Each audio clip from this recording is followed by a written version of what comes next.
Hello, everyone. June, welcome to our live session. Today, we're comparing C11, C12, and C10 work LMI exempt work permits. Hey, Safa, how are you? So, we're comparing C10, C11, and C12. Okay, these are LMI exempt work permits. They can be confusing. What is the difference between these programs? And thanks, Safa, for sending the link to everyone. The camera, the streaming software we're using is not working, and we had to come in through a live channel here and set it up directly. Okay. So here we go, folks. We're going to skip the introductions today. We're going to compare C10, C11, C12. Also, C12 is also known as C61, 62, and 63 LMI exempt work permits. They're federal work permits. We will cover the main differences between these three LMI exempt work permit programs and when to use them and in which types of scenarios. We will answer your questions after our quick presentation. For the purpose of making sure everyone is on the same page, you know that I'm talking in terms of making sure that you know what I'm talking about. The abbreviations we're going to use, such as LMIA in this video, stand for Labor Market Impact Assessment, which is a very fancy word for permission from the government here to hire a foreigner instead of a Canadian for the position you've advertised. In the following categories we're covering, they're all LMI exempt work permit categories, meaning no Canadian employer is required to issue you a job offer, but rather you're offering yourself, or maybe even you're overseas and an offer of employment is based on an LMI exempt work permit. So that's the key here. These three main entrepreneur work permit categories possible in Canada, which are covering today, do not include these other three categories for entrepreneurs, business investors, and so on. So these three that we're covering today do not include these three other federal work permit programs, two of which include LMI exempt work permits, one of which doesn't. So the Provincial Entrepreneur Program, which is managed by the provincial nominee offices, they're LMI exempt.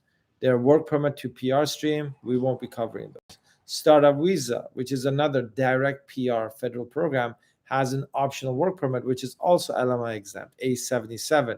That's not going to be part of our comparison today.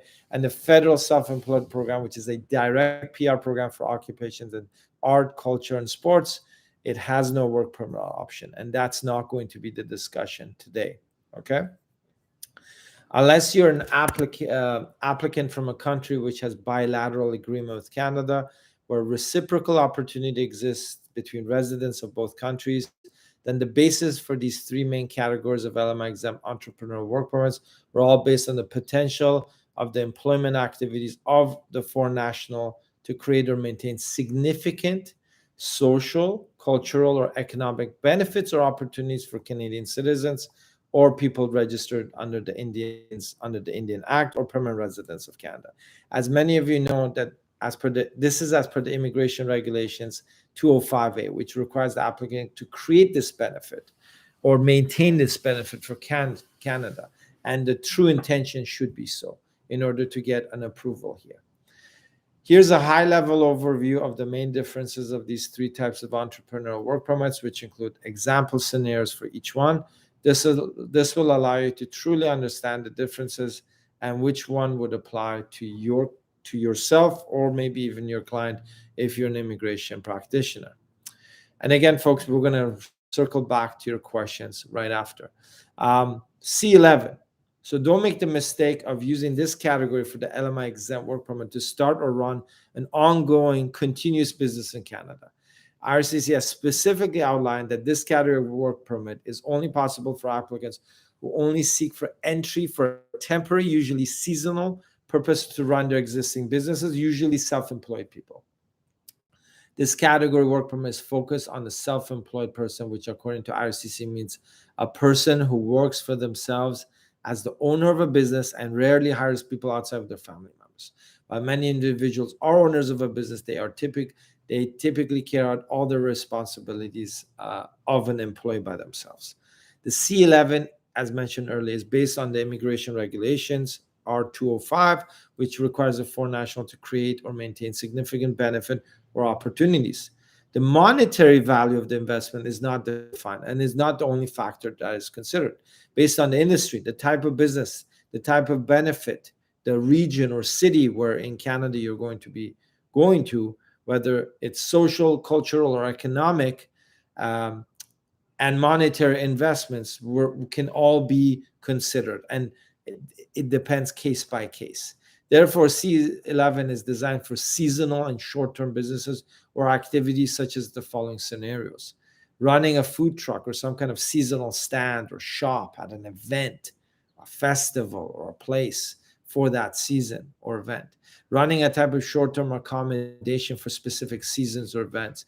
Maybe it's just for the summer or winter, or it's every event or very event specific, such as competitions or festivals. Running a tourist destination service or guide service would be another example. Coming over for a season as a fishing guide in Canada, or running a camping site, as an example. A hot dog stand, who knows? I don't know where the benefit of that would be, but just as an example. Another type of category where C11 can easily be used is if you're a self employed person, such as an author, musician, artist, or athlete. You're coming to Canada for a short term period of time to work on your project and leave after a specific time period. Right? So that can also be a C11. You, as the applicant, need to control more than 50% of the seasonal short term business in Canada to qualify to apply under the C11 LMI exempt work permit. And in most cases, you're going to be self employed, such as a sole proprietorship, or you could even have a registered provincial business, or even federal with just yourself or maybe some seasonal staff, of course. What the C11 category is not meant for is to start a store, a long term business to hire Canadians, or to help the applicants stay long term inside Canada and renew their work permit. You could start a business in this category and have to plan to have Canadians continue it without your presence here in the future. That could be an option, but I haven't seen a lot of those kinds of cases. Remember that even for the C11 category work permit, significant benefit for Canada has to be claimed in your application for the officer to be convinced and to decide to approve it. This is not a direct PR stream, and I don't recommend it for purposes of trying to convert to PR or even attempting to or staying long term here. Again, folks, we're going to circle back to your questions on YouTube right after. Here's another example on how we can use LMI exempt C11 work permit. If you've applied under the federal self-employed program, which is a direct PR, and it can take up to 2.5, 3 years post-pandemic timeline for a PR processing. During this timeline, you could try to come into Canada with the C11 work permit if you're in the occupations such as arts, sports, and culture, and you're just self-employed and you're just here on a temporary basis. Obviously, you do have a PR application, but the work permit under C11 would allow you to come and actually start the business here in Canada while you wait for your PR. And it actually could help your PR application as well, showing your true intentions. Let's go into the C10 LMI exempt work permit. And again, this is for entrepreneurs and self-employed people. If you're an individual investor, business entrepreneur, and do not want to apply for the provincial entrepreneur program or startup visa, and you're not from a country which has a bilateral agreement with Canada for mobility, like a visa exempt country most of the time, then this would be one of the few federal programs that would fit your requirements for a work permit. Just like the C11 LMI exempt work permit, this C10 is based on significant cultural, social, or economic benefit for Canada. You need to either create this benefit or maintain it. The word maintain could mean that you're buying a business or establishment and potentially saving it from shutting down, saving Canadian jobs, or you're saving some key cultural or social facility, landmark. Just as an example, with the C10 LMI exempt work permit that we're covering now, you can establish a long-term business, like a permanent establishment, although it is not originally meant for permanent immigration, but the business can be long-term and has no direct PR options, obviously, like C11. It can be combined with other programs after the first year of renewal of your work permit to apply for a PR program in, let's say, one of the skilled immigration streams, right? So this is, again, a C10 is also not a direct PR program, but you can combine it with a program maybe after a year. The applicant is based The application is based on your own entrepreneurial investor profile, not a company. It's not 100% mandatory under C10 that you owned the company before, although it greatly increases your chances, but senior managerial positions are also accepted. You can buy or start a business under this category as well. You need to control more than 50% of the business in Canada to qualify to apply under the C10 LMI exempt work permit. Creating or maintaining significant benefit or opportunities for Canadians, again, is mandatory for this LMI exempt work permit as per the regulation 205A, which we covered already. This can be cultural, social, or economic. It can be a combination of these factors or just one of them. And it can be creating a benefit or maintaining a benefit, or creating or maintaining opportunities for Canadian citizens, permanent residents, and or Aboriginals. There's no monetary value for these benefits. However, if you're focusing only on economic benefit, then the region or city you're establishing in, the industry, and other factors are considered. So, for example, an ice cream shop in the middle of some small town or village, you could do a $45,000 investment, and that could be considered significant. But a $250,000 investment in a convenience store in Vancouver or Toronto will have absolutely no significant benefit. You need to be creative in your business concept to prove the significance for Canada, and that's the key to your success for these applications. Here's what is needed for your C10 LMI exempt work permit application and how offices review. The questions they ask when assessing your application for a C10. Is the work likely to create a viable business that will benefit Canadian or permanent residents of Canada, or provide economic stimulus to an area, let's say an underserviced area? Does the applicant have language abilities need to operate the business, right? Your manager. How are you going to run and operate this business and your staff? Do you have key staff with you? Do you have a translator with you, an assistant? Does the applicant have a particular background or skills that will improve the viability of the business, right? So if you've been in the banking industry for 10 years and you're planning to start a restaurant, well, depends on your nationality and where you're applying from. It could be good, it could be bad. Is there a business plan that clearly shows that the applicant has taken steps to initiate their business? Business plans are mandatory. Has the applicant taken some measure to put the business into action? Have they put the investment amount at risk? Evidence of having the financial ability to begin the business and pay expenditures, renting space, having a staffing plan, obtaining a business number, showing ownership documents or agreements, and so forth.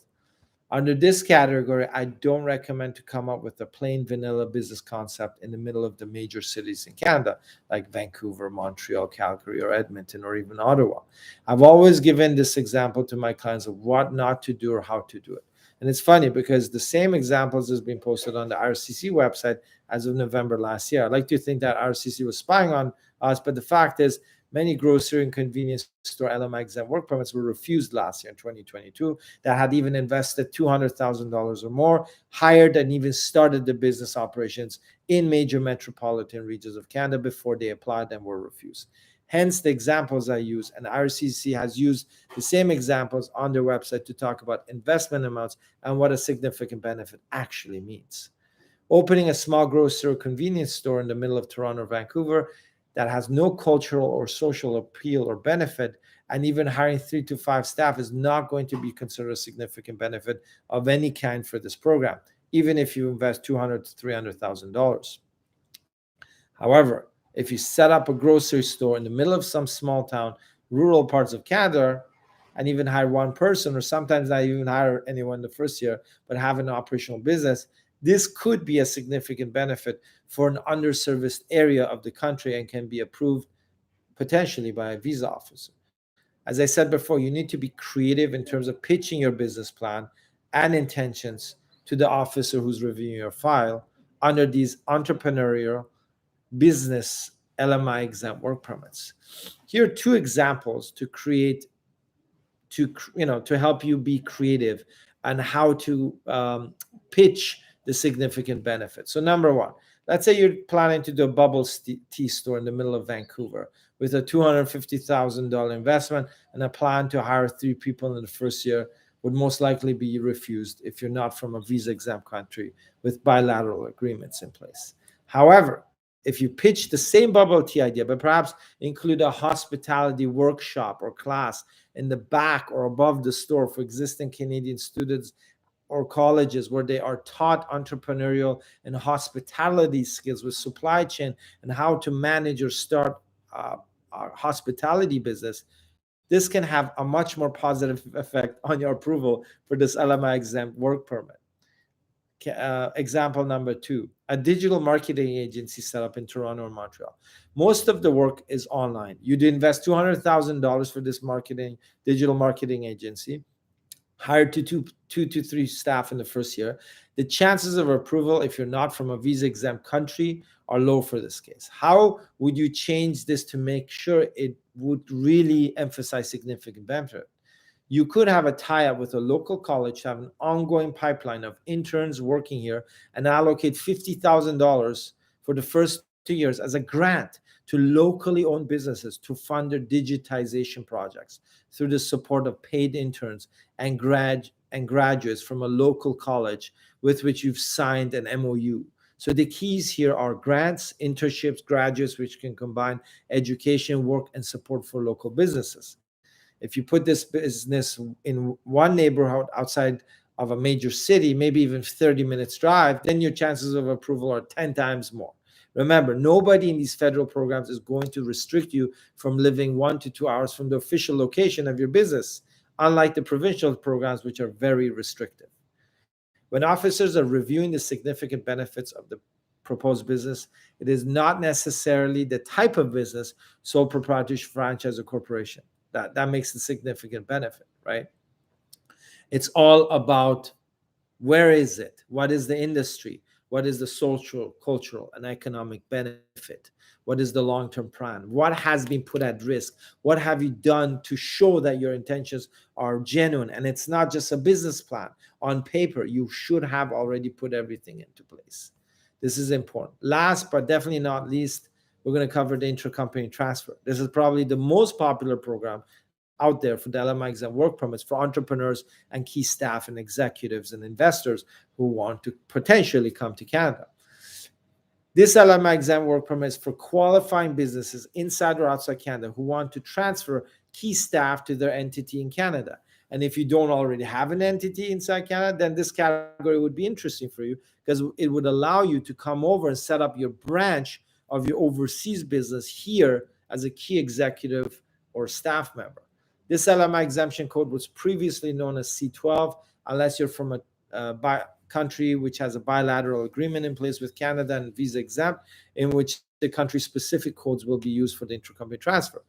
The codes have now changed from C12 to C61, C62, and C63, depending on whether you fall into these 3 categories that we're just explaining now. Employees starting a branch or an affiliate entity in Canada, C61. So it means you're coming over to start a brand new branch or entity. C63 is for specialized knowledge staff. So Microsoft, Google, all the big names and medium-sized enterprises which have startups, which have offices, all across the world, they can bring in specialized knowledge staff under C63. And executive senior managers or functional managers under C62. And again, that means you have an operational business in Canada and you're moving around these key executive senior managers or functional managers. The reason IRCC has changed these codes for 2 main reasons for the ICT: keeping more detailed statistics internally in terms of types of ICT applications and processes between these 3 categories we just defined. And number 2, which is probably one of the most important reasons, they want to become stricter in processing and approving entrepreneurs who are setting up new branches in Canada as a means of immigration. Hence, identify them as C61. This allows IRCC to keep a lower approval rate for this category while they support existing operational Canadian companies, medium to larger size, who are always moving their key staff and specialized knowledge staff from overseas to inside Canada using separate codes such as C62 and 63. So literally, they're targeting entrepreneurs who want to use this program to come in. It doesn't mean they're going to refuse you. It just means they're going to crack down. And if your application is wishy-washy, not perfectly done, then of course you're up for refusal. In a nutshell, Under the intercompany transfer program, the main qualifier is the company overseas or inside Canada and not the individual making the work permit application. If a company inside Canada and outside have the same ownership structure, it is allowed to transfer staff from the overseas entity to Canada. This is utilized regularly by mid to larger size businesses with overseas offices to bring over key staff. For entrepreneurs, this program can be used to set up a branch of their operations in Canada if they have a qualifying business. In order to qualify an overseas business to set up a branch, subsidiary, or affiliate and use this LMI exempt work permit, the key would be the financial strength of the business overseas. If you only have 2 to 3 staff and $100,000 or less revenue every year, then forget it. Unless you're from a visa exempt country with bilateral agreements. Your business needs to meet the following requirements overseas to qualify and have a higher chance of approval under the intercompany transfer LMI exempt work permit, previously known as C12, but now C61 for this category that we're talking about. Financial strength showing assets and or retained earnings that justify the capacity and logic to invest in a branch overseas, right? If your entire profits for 3 years were $100,000 and you're planning to invest $200,000, you don't need to be a wizard or some IRCC genius to figure out that doesn't make sense. The source of funds for investment has to be coming from the company overseas, not you as the individual investor. The company has to invest. The overseas company has to have enough staff to include managers and executives who will run the business, while you as the applicant will come over to Canada to start or run the new branch or affiliate, right? So that business has to continue. It has to have middle managers, executives, someone there to continue. The overseas company has to continue to be operational during the entire time you're here on your ICT work permit inside Canada and renewing. Every time you renew, you got to prove that the overseas entity is still operational. The ownership and control structure of the overseas business has to be the same as the entity, branch, or subsidiary inside of Canada. So even if it's not exactly the same shareholders, the controlling ownership has to be exactly the same as the same group of shareholders which are owning or controlling the overseas entity and the Canadian entity. So if you've got 10 shareholders, but 3 of them hold 50% or more overseas, those 3 should control 50% or more here as well. The rest of those shareholders are not significant because they don't have controlling stake. The applicant, who may be a key executive shareholder or other member of the company, has to have been operationally working for the overseas entity for at least 1 year in the past 3 years. This usually includes, to prove this, you need to have some kind of payroll. If not payroll, then dividends, bonuses, something to show that you're operationally active. How are you going to show you're operationally active? Just being a shareholder? Nope, that doesn't prove that you're actually actively working in that business. In these situations, I do not recommend you to apply under ICT in these following situations. You run a small grocery or convenience store or coffee shop overseas, or your existing business revenues are low, or yearly profits are less than $150,000. You only have 1 to 5 staff in your overseas entity. These are scenarios which are red flags and will be refused by IRCC. Okay, we'll circle back to all your questions, folks, right after this. There are no industry-specific restrictions for the ICT, but only quality of the application matters. So again, the company is the main qualifier here, not the individual applicant. This is a temporary immigration program for work permits, which does not lead to PR, but of course can be combined with provincial entrepreneur programs, depending on the province, or skilled immigration programs, or even express entry to convert to PR. All of them have their own challenges, so be prepared, plan, and research. Okay, don't just jump in and think, oh, I'm going to get my PR. Significant benefit is a key factor not to be forgotten also for the intercompany transfer, unless you're from a country, as I said, from a visa-exempt country, which has bilateral agreements in place for mobility programs between Canadians and that country, residents of that country. Under R205A, which is, again, that significant benefit regulation that we covered earlier in this live stream, you need to create or maintain social, cultural, or economic benefits or opportunities for Canadians in Canada. This, of course, can be a combination of many ICT cases focus on economic activities, such as investments, such as hiring Canadians. So that's always economic. In 2023 and onwards, ICT applications from non-visa exempt countries will be scrutinized in more detail, and your significant benefits should be seriously significant. Otherwise, you won't be able to get away with just minimal investment or a plain vanilla business concept, unless you already have an operational business inside Canada. We made a comparison table on our website that we're going to post right after this, where we compare all these three LMI exempt work permits, C10, C11, and the formerly known C12 intercompany transfer. Now, most likely you'll fall under C61 or maybe C62 or 63. And to understand when and how to use these scenarios. And I hope this live stream obviously has provided you some clarity on the differences of these LMI exempt work permits. They can be confusing. And in what cases you should and you should not use them. Again, if you're an immigration practitioner and need assistance to process your clients' LMI or LMI exempt work permits, feel free to reach out to us. And if you're an individual, family, or business to set up in Canada, or perhaps bring in somebody from overseas to your existing operation in Canada, you can also reach out to our office and we'd be happy to assist. And of course, folks, if you want to book a consultation with me one-on-one, obviously you will have the link below this video when it's posted, and blah, blah, blah. We're great. We're here to help you. Okay. Here we go, folks. We're going to go and answer questions on YouTube. Amal Roy, hi Ingwe, Safa, thanks Safa. Benjamin, hello Benjamin. Amal Roy, after Bill C19, what are the scope of PR for chefs? Amal Roy, chefs, you have to consider, express entry, provincial nominee programs that allow chefs. There's specific programs for the specific province. I never recommend chefs to go to provinces where it's more difficult. But again, we have to see what will happen with the changes coming up. You have an offer of employment. But if you're not from an LMI exempt country, Amal, then you're not LMI exempt. You need an LMIA. Okay? Chefs are not LMI exempt unless they're from a specific country. Okay? So that's why I said bilateral agreements. Gil Gosh, hi, please, Reza. Do you know how long it would take an average to a self-employed application takes? It takes 2.5 to 3 years, Gil. So it can be, that's for them to make a decision. I know that's mind-blowing. Does it take 2.5 to 3 years? Yeah. Even to people who are already in Canada with a valid work permit? Yeah.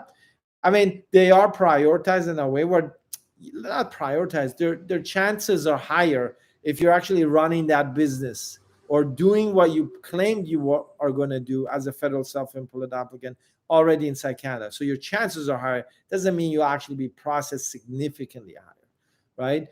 In some cases, it may a little bit affected processing time, but under 2 years, I haven't heard of it lately. Safa, is the 205A part of C11 exemption? Yes. And how do the designated organization give an LOS and approval for the business idea, and the officer rejected the work permit because 205A? Something not logical here. No, Safa, it is logical because the designated organizations, they just issued the letters of support, right? They say, yeah, you're going to invest, you're going to bring, this is good for Canada. They are not looking at it from an immigration point of view. Okay, they don't even know what 205A is. Okay, they just want to bring in volume and say, yeah, you're a good startup. The immigration officer looks at it from a different point of view. They don't care about the incubator, the venture capital, or the angel investor. Okay, they want to see that this is a genuine business and it will really bring some kind of benefit to Canada, right? Because there's a lot of people applying who potentially are not going to create that benefit, or are not, their true intentions are not genuine to run or start that business or continue that business. So it makes perfect sense, Safa, that officers will refuse startup visa or other types of LMI exempt work permits because they're like, there's no need, there's no urgency, there's no benefit to let you in before a PR application is decided on. Right. So Safa has another point. By the way, our business idea related to the greenhouse and pollution, and it has significant benefit to the society of Canada, and rejected because of the officer. Any idea from your point of view? Safa, you have to spoon feed the officer. Okay. Everyone has a great idea, but you got to prove it. You got to put certain things in place in Canada. Okay, we're releasing a startup visa work permit video later this week, probably by Friday, maybe. It's a long video, but watch it. You got to put certain things in place. You can't just be like, yeah, I'm going to do this and I have money.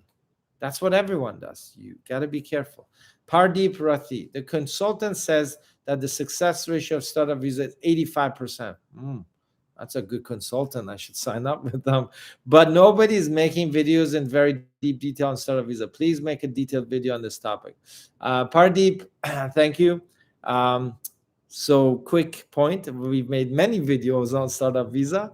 So watch any of the videos I've made on startup visa, disadvantages, advantages, the truth. There's all this stuff we've done on YouTube videos. Watch those, and I've told everyone it's 65%. And it's very random sometimes. You gotta get lucky, right? So to be honest with you, if I was a new potential applicant who wanted to immigrate to Canada, I would not be doing startup visa. Okay, the federal program, I would not, unless I already had a successful startup, right? And it met all the requirements. And I was going to continue to invest and increase the size of our business. Yeah, maybe. But again, there's so many other programs which are so much more secure. So anyways, that's my personal opinion. Our office handles a lot of startup visa, work permit, and PR applications because people come to us for the immigration side. We don't say no, of course we do it, but the business side, they're responsible for the work permit. The immigration side, we help them apply. Whether their PR gets approved, that's a whole nother matter, right? Sonali Jain, the temporary number letter I got has a different UCI number starting with T and is different from my work permit UCI. Is this normal? No, it's not normal, Sonali. Not sure what that is. Sahil Malik, hi back, Sahil. I got my letter of support in April for my PR timeline. My PR timeline after the letter of support. I applied for SUV startup visa PR in April 2022. When can I get my AOR request? So they may ask you more questions. So you've just received your permanent file number potentially, Sahil. So they have to ask you more questions, updates. So you're kind of halfway through. You should give it another 6 to 12 months till you actually get a PR. It takes time. Fariba Namvard, thank you. Fariba. Well done, Musomekwa. Hi, Reza. Is it normal for an LMI application to take 4 to 6 months, a waiting period before an approval, still waiting for an application sent earlier March? If it's in BC, yes. BC takes about 3 months to get it. And then the employer needs 3 months to register. So if you just approach your employer and they decide to hire you and they've never done an LMIA, yeah, it could take 7 months because you got to advertise, you got to process, they have to register. Sorry, folks. Yeah, somebody's dying or something. I'm not sure who. So yeah, but any other province, 4 to 6 months is a little bit too long. Angel, hi Reza. Hey Angel, how are you? Nice to see you, and thanks for finding us today. Does 2-year incubation training providing by designated organization qualify as proof of business or progress of the startup under SUV when an ADR is requested during PR processing?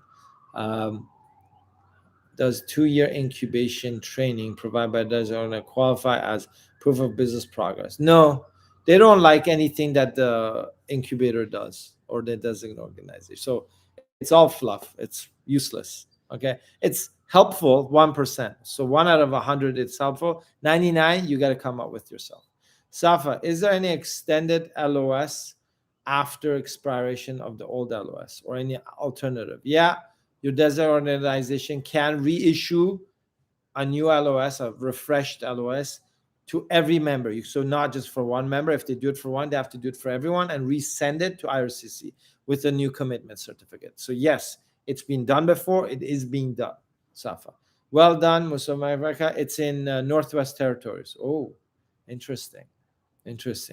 That's taking too long as well, even for Northwest Territory standards. Sahel. So after letter of support, 6 to, I can't read it. Sorry. 6 to 12 months for SUV PR timeline. No, not letter of support, Sahil. So letter of support you get, then you apply. Whenever you apply, about a year and a half to 2 years, you get a permanent file number. Okay. And or maybe a year and a half. These days it's faster. Before it was 2 years. Then they start asking you questions and updating and stuff. Then they make a decision. Then it takes another 6 months to do a PR. So you're looking at a 2-year timeline, um, Sahil. And first you get a temporary file number. After 6 months you apply for your PR. Then after temporary file number, maybe a year later, you get a permanent file number. That means a human being is actually opening your file and looking at it, and so forth. Klaus Jalapeno, hi. I like the name. I'm eligible for applying under the BCPMP International Graduate Stream if I studied more than 50% of the degree from outside of Canada from COVID. Well, it depends if I believe so, Klaus, but don't quote me because I have to validate that. It is obviously only if you studied at those eligible institutions and those specific programs. But if it was during COVID, potentially, I believe there may be an exemption for that. But if it was after COVID, then potentially no. But again, if you want to reach out to us, we'd be happy to help. I can look into the details. But right now, I'm not sure if, let's say, during 2022 or 2023, you were outside of the country for 50%, whether they'll accept that. But in 2020 and 2021, that could be a potential. But again, don't quote me. Safa, thanks, Reza. Your answers have significant benefit more than my business. No, Safa, it's okay. It's all about fluff. It's all about how do you spin it, right? I do a lot of C10, C11, ICT, and startup visa work permit things, right? So you got to go in and find out what government initiatives are there, Safa, that match your industry. So maybe a province that where you're going to, or a country, or the federal government has initiatives to promote and get more investment in this industry. You got to find those reports, articles, statistics, and spoon feed and convince the officer this is a significant benefit. Put things into place. There's ways to do it. Okay. Fariba Nambar, can you please write your website address? Sure, Fariba. It's ingwe.ca. So I'm putting it in the chat, folks. ingwe.ca. Ingwe, by the way, if nobody knows what our company name means, they're like, what does this mean, Ingwe? Well, it's actually in Zulu and a lot of African dialects means leopard, the animal leopard. And why did we pick that? Well, we didn't want to be called Canada Immigration or something. It's so boring because we also do UK, Spain, Dubai, Caribbean islands, Portugal, Greece, Austria, Malta, you name it, we do it, right? Not just Canada.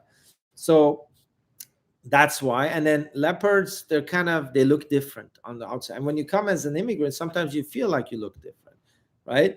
And they're very charismatic leopards, right? Strong. And that's what immigrants are. They're strong because they're willing to relocate. And that's why our name is Ingwe Immigration, folks.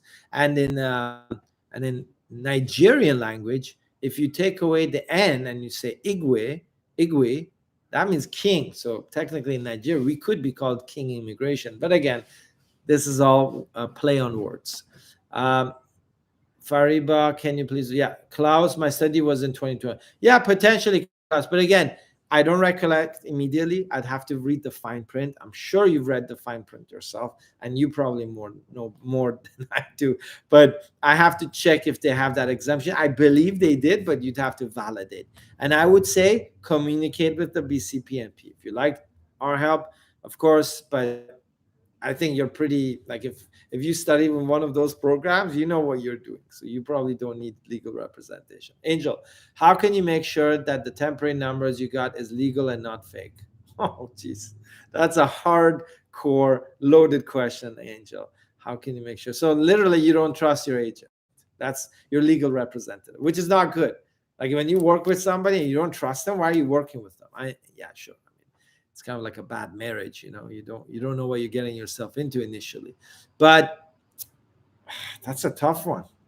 There's really, you could call IRCC and web form them. I'm not saying they'll immediately respond, but I think there's a way for them to figure it out if it's legit. Okay.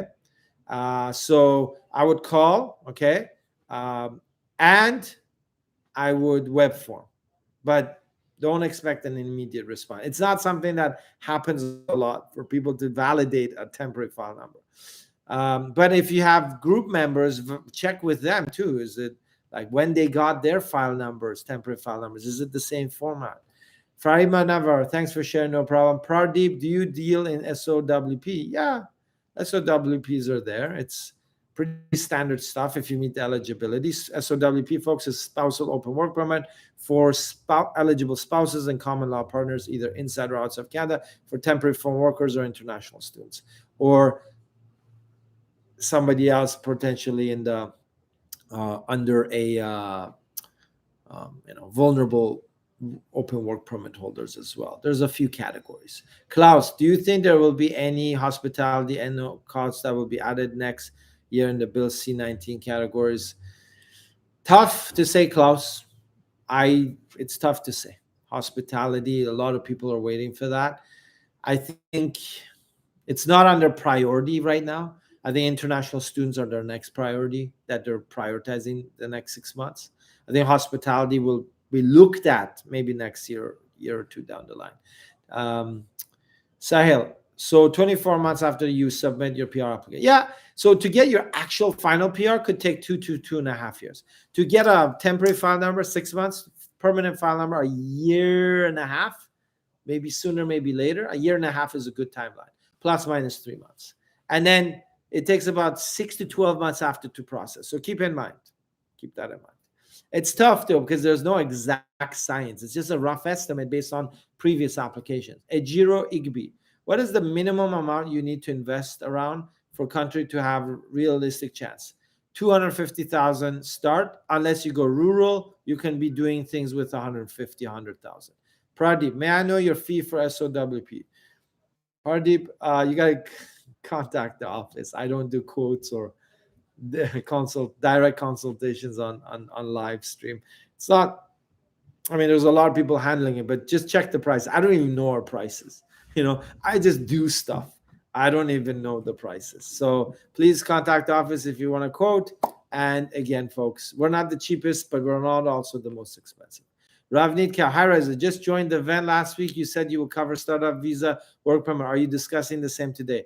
Ravneet, we've done the video. It's not released. It's actually getting released hopefully this Friday, so tomorrow. And it's going to be a long video, and it's all about how to handle and apply for startup visa work permit application. Okay, so watch the produced video that will be released on our YouTube channel, I think over the next 24, 48 hours. So yeah, we've done it. We just have to post it. Sonali Jane, you said I did. What were we talking about, Sonali? Sonali Jane. You said I did. Don't remember, Sonali. What were we talking about? I applied for SUV work permit in April. When can I get my PR timeline? Okay. Yeah. Sonali. So if you applied for a PR in 2022 April, you're looking at 2024 PR processing. Ravneet says he applied for his in March, and my team got our UCI numbers and application in 3 months. Yeah, that was paper application, Ravneet. Online applications take 6 months to get even a temporary file number, just so you're aware. Yeah, it's pretty bad. But the processing will increase because the capacity, the quotas for startup visa processing are increasing every year, and they're getting more processing centers. So folks, I gotta go. I got another consultation for an ICT case actually. So great seeing everyone. I do apologize for the delay, the technical issues. We're planning to make some changes, and hopefully we're going to avoid these problems in the future, because the streaming platform we're using is facing a lot of issues sometimes, and we want to avoid that. So in the future, we're planning to change our platform, but we still will be on YouTube. That's our main platform. Ravneet, no problem. Ravneet, great seeing you online again. I know we missed a few of our regular audience members today because of this technicality with our YouTube. We're back next Thursday, 11 a.m. live, folks. So make sure you join. And in the next 2 weeks, we're actually going to talk and actually release a video. Not sure if it's a live or a video about significant benefit. Not 2 weeks, in July at some point. What is significant benefit? How can you validate significant benefit for immigration purposes? So see you, folks, and watch out for a startup visa work permit video, which is being released probably in the next 24 hours. Watch out for it on our YouTube. We'll see you next Thursday, 11 a.m. North America Eastern Standard for our live. And I promise I won't be this late and there won't be all these technical glitches. I promise. Thanks again, folks. Take care. Have a good one.